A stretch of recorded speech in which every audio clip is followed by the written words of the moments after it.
लिए नरेंद्र मोदी जी ने खुद 2019 में चुनाव जीतने के बाद संविधान दिवस मनाया गया था। 50 वर्ष हो गया था संविधान बने हुए। वहां सेंट्रल हॉल में सार्वजनिक रूप से उन्होंने अपना सर जो है संविधान की किताब से लगाया और ये कहा कि मेरे लिए सबसे पवित्र धार्मिक ग्रंथ जो है यही है। उसके बदौलत जो है, आपको याद होगा कि उस समय नौजवान मोदी मोदी मोदी चिल्लाता था। आपने किया क्या भाई अब तक? तो दिखाई दे रहा है आपको शासन करने का या इस देश को समझने का शऊर ही नहीं है। मणिपुर में क्या हो रहा है भाई? और चुनाव में इनको जो वोट आता है या इनकी सरकार बनती है, उसके पीछे कारण यह है कि इनके विरुद्ध जो लड़ने वाले लोग हैं उनके वोटों में बिखराव हो जाता है। अगर ये एक साथ हो जाएंगे तब जो है इनको हराया जा सकता है। और संविधान को बचाने के लिए, देश में नफरत की जो आंधी फैलाई जा रही है उससे देश को बचाने के लिए जरूरी है कि इनको हटाया जाए।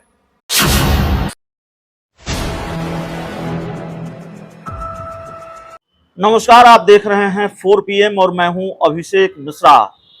भारतीय जनता पार्टी के खिलाफ देश में एक गठबंधन बना है, इंडिया INDIA, और इस गठबंधन के बनने के बाद अचानक सनातन धर्म को बहुत खतरा उत्पन्न हो गया है। भारतीय जनता पार्टी और उसके सहयोगी दल कह रहे हैं सनातन धर्म को मिटाने के लिए ये गठबंधन बना है। चिराग पासवान तो कह रहे हैं कि इंडिया की सरकार बन गई तो सनातन धर्म खत्म हो जाएगा। तो सनातन सनातन खूब हो रहा है। हमारे साथ आरजेडी के वरिष्ठ नेता, पार्टी के राष्ट्रीय उपाध्यक्ष शिवानंद तिवारी हैं। इंडिया गठबंधन से अचानक सनातन धर्म को खतरा हो गया, और जो इसके सूत्रधार हैं, लालू यादव तो खैर बीजेपी के साथ नहीं थे, लेकिन नीतीश कुमार तो बीजेपी के साथ थे सर, तो तब सनातन धर्म को खतरा नहीं था? ये बड़ा सवाल है।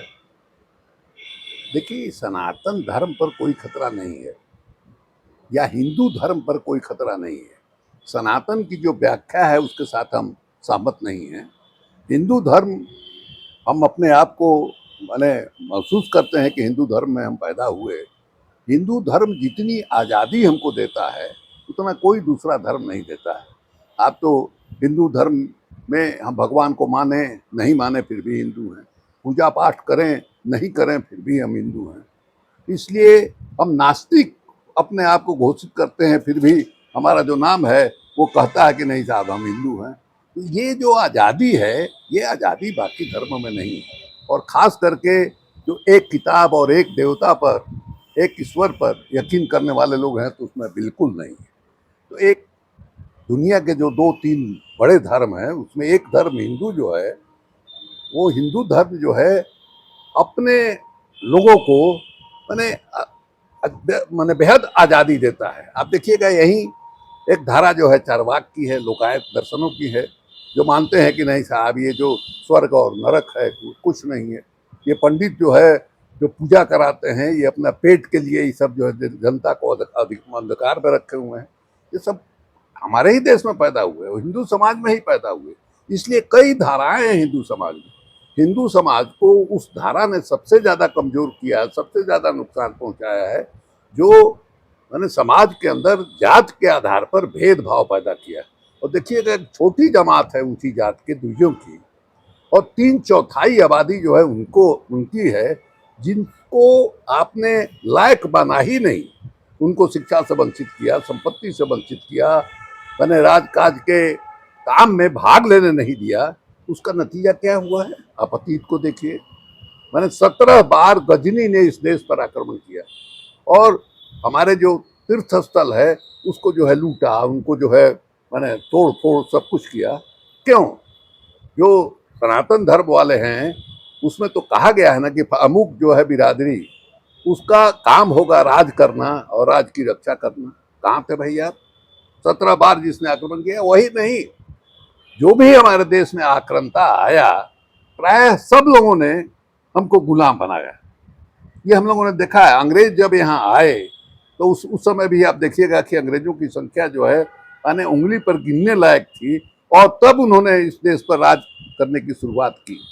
तो इसलिए हमारे पुरखे जो अंग्रेजों के खिलाफ जो है लड़ रहे थे, उनसे आज़ादी की लड़ाई लड़ रहे थे, उन लोगों ने समाज में आश्वासन दिया, जो पिछड़े हैं, जो दलित हैं, जिनको कभी मैंने शिक्षा और संपत्ति के अधिकार से वंचित किया गया कि भाई हमारा देश आज़ाद होगा, उसमें सबको बराबरी का अधिकार मिलेगा, किसी तरह का भेदभाव नहीं होगा।